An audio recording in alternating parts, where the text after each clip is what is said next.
بسم اللہ الرحمن الرحیم فأما ما لا مثل له لا صورة ولا معنى لا يمكن ایجاب القضاء فيه بالمثل. آپ نے ما قبل میں جانا قضا کی بھی دو قسمیں ہیں، قضاء کامل اور قضاء قاصر. قضاء کامل تو یہ ہے کہ جناب والا ایسے مثل کے ذریعے سے ادائیگی کی جائے جو مثل صورتاً بھی مثل ہو اور معنن بھی کیا ہو، مثل ہو. قضاء قاصر یہ ہے کہ ایسے مثل کے ذریعے سے ادائیگی کی جائے جو صرف اور صرف معنی کے اعتبار سے مثل ہو اور صورت کے اعتبار سے مثل نہ ہو. تو یہ تو جناب والا ان چیزوں میں تھا کہ جو چیزیں مثل رکھتی ہیں.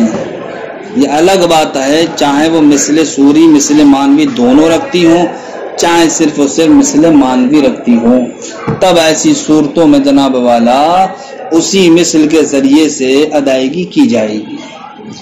سوال یہ ہے کہ اب ایسی شے کہ جس کا نہ صورتاً مثل ہے نہ معنن مثل ہے، اس کی ادائیگی کیسے ہوگی؟ جس کا تو اب اس کی ادائیگی کیسے ہوگی؟ ارے صورتاً مثل کی صورت میں آپ نے کہہ دیا کہ صاحب بھائی اسی کے ذریعے سے اب ادائیگی کرو. معنن مثل ہونے کی صورت میں آپ نے کہہ دیا کہ مثل کے ذریعے سے اب اس کی کیا کیجیے، آپ قضا کیجیے. لیکن اب شے ایسی ہے کہ جس کا نہ مثل سوری ہے نہ مثل مانوی ہے، تو کیا ایسی صورت میں بھی اب مثل کے ذریعے سے ادائیگی کی جائے گی؟ کم مثل ہی نہیں. تو فرماتے ہیں مصنف الرحمہ ایسی صورت میں مثل کے ذریعے سے قضا یہ واجب کرنا ممکن نہیں ہوگا، یعنی کہ جائز نہیں ہوگا. وہ شے جو نہ مثل سوری رکھتی ہیں نہ مثل مانوی رکھتی ہیں، اگر وہ شے کیا ہو جائے، آپ سے ہلاک ہو جائے، تلف ہو جائے، تب اس کی وجہ سے اب آپ پر کوئی مثل واجب نہیں ہوگا، کوئی مثل واجب نہیں ہوگا. کیوں؟ اس لیے کہ اس صورت میں اب ممکن ہی نہیں ہے کہ آپ مثل کے ذریعے سے قضا واجب کریں.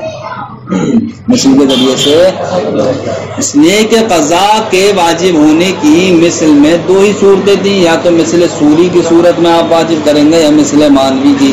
اور یہاں پر ایسی شے ہے کہ جس کا نہ مثل سوری ہے نہ مثل مانوی ہے، تو آپ قضا کیسے مثل کے ذریعے سے کر سکتے ہیں؟ ممکن ہی نہیں ہے. یہاں سمجھ گئے بھیا؟ اتنا مسئلہ سمجھ گئے؟ کیا ہوا مسئلہ؟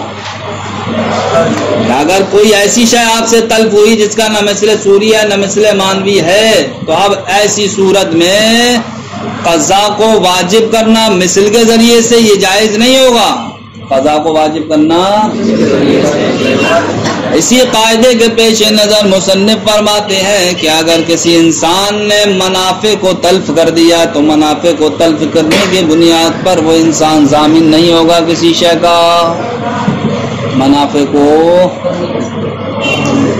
یعنی کہ اگر کسی نے کسی کے غلام کو غصب کرنے کے بعد 1 مہینے خدمت کروائی، اس سے کتنے 1 مہینے خدمت کروائی، 1 مہینے کے بعد پھر اس کے مالک کو سپرد کر دیا.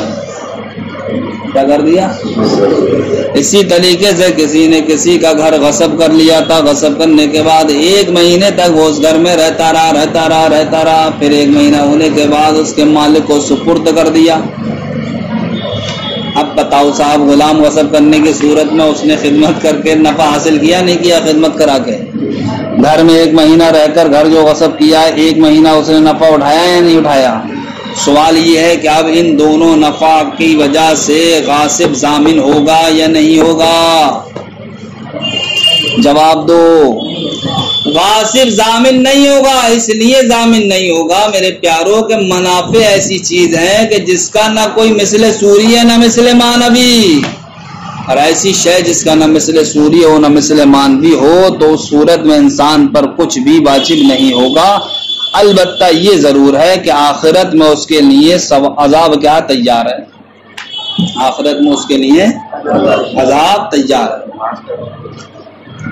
معاف کرنے کی صورت میں کوئی جھگڑا ہی نہیں ہے. آپ نہیں کرے تو آخرت میں کیا ہے؟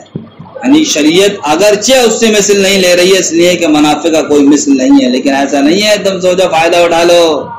سمجھ گئے کہ غلام کو قبضے میں لے لیا تھا، ابھی 2 مہینے خدمت کرائی، خوب رگڑا، خوب مالش کروائی، پیر دبا، کھیتی کروائی، سب کچھ کروایا, سمجھے. جا کسی قاضی صاحب کے پاس چلا جا, میں تیرا غلام تجھے سپرد کر دیا, کچھ نہیں کروا پائے گا تو میرا. قاضی صاحب نے فیصلہ سنا دیا, بھیا منافع کا ضامن ہی نہیں ہوتا, سمجھے. دنیا میں بچ گیا لیکن آخرت میں پکڑ ہو گئی. دیکھو بھائی, کام لا مثل له لا صورتن ولا معنی, وہ کہ جس کا نہ مثل صوری ہے نہ مثل معنوی ہے. لا يمكن ایجاب القضاء فيه بالمثل, تو ایسی صورتوں میں ایسی چیزوں میں قضا واجب نہیں ہوگی مثل کے ذریعے سے.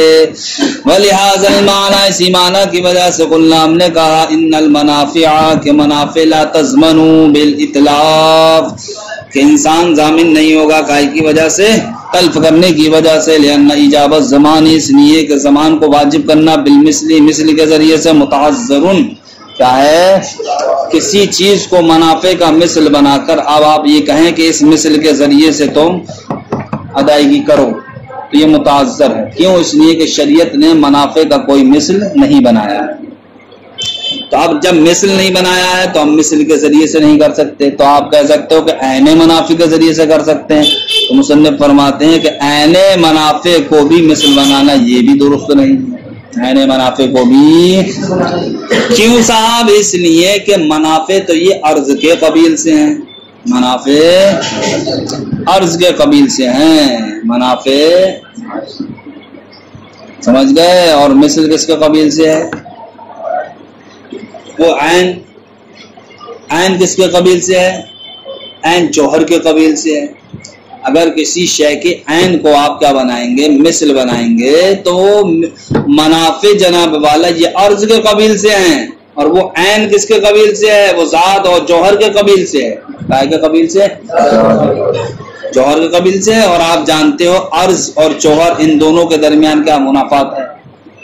کیا منافات ہے؟ تو اب عین کو بھی آپ اس کا مثل نہیں بنا سکتے, عین کو بھی.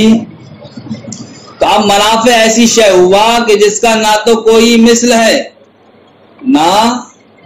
نہ کوئی مثل ہے کہ مثل کے ذریعے سے آپ زمان کو واجب کر سکیں, نہ عین کے ذریعے سے زمان کو واجب کر سکتے ہیں, نہ مثل کے ذریعے سے اور نہ عین کے ذریعے سے منافع کو واجب کر سکتے ہیں. سمجھ گئے؟ منافع عرض کے قبیل سے ہیں, اور عین کے ذریعے سے واجب کرو گے. مثلا غلام سے 1 مہینے کے بعد میں نے تمہارا غلام غصب کر کے 1 مہینے خدمت لے لی, اب تم کہہ رہو نہیں تو بھی اپنا غلام دے, میں بھی 1 مہینے خدمت کرواؤں گا. سمجھ گئے؟ تو اب نفع کے بدلے آپ ایک ذات کو لے رہے ہو, نہیں غلام کی ذات کو لے رہے ہو, تو نفع تو عرض کے قبیل سے تھا صاحب. سمجھ گئے؟ اور یہاں پر ذات جو ہے وہ جوہر کے قبیل سے ہے. تو اب لازم کیا آئے گا کہ نفع کی بھرپائی ذات سے کی جائے, نفع کی بھرپائی ذات سے کی جاؤ, یہ درست نہیں ہے. فرماتے ہیں بے اطلافی لأن ایجاب الزمان بالمثل, اس لیے کہ زمان کو واجب کرنا بالمثل, مثل کے ذریعے سے, متعذرن, کیا متعذر ہے, و ایجابہ بالعین, اور زمان کو واجب کرنا عین کے ذریعے کذالک, وہ بھی کیا متعذر ہے. کیوں؟ لأن العین لا تماثل المنفعت, اس لیے کہ عین یہ منفعت کا مماثل نہیں ہے, نہ ہی صورتن ولا معنن, اور نہ ہی معنن. کما اذا غصب عبدا, جیسے کہ کسی نے کسی کے غلام کو غصب کر لیا, فاستخدمہ شہرا, تو اس نے اس سے 1 مہینے خدمت حاصل کی. او دارن, یا گھر کو غصب کر لیا, فسکن فیہا شہرا, تو وہ اس میں 1 مہینے تک رہتا رہا. ثم رد المغصوب الی المالک, مغصوب الی المالک, پھر غاصب نے مال مغصوب کو مالک کی جانب لوٹا دیا. لا یجب علیہ زمان المنافع, تو پھر منافع کی وجہ سے زمان اس پر واجب نہیں ہوگا. کس کے نزدیک؟ امام اعظم کے نزدیک. خلافا للشافعی, برخلاف امام شافعی کے, کہ امام شافعی فرماتے ہیں کہ ایسی صورت میں منافع کا زمان واجب ہوگا. فبقی الاثم حکما لہو, ہمارے نزدیک منافع کا زمان تو واجب نہیں ہوگا, لیکن حکمن گناہگار رہے گا, حکمن گناہگار رہے گا. وانتقل جزاؤہ الی دار الاخرہ, اور اس کی جزا دار آخرت کی جانب منتقل ہو جائے گی, دار آخرت کی جانب منتقل ہو جائے گی.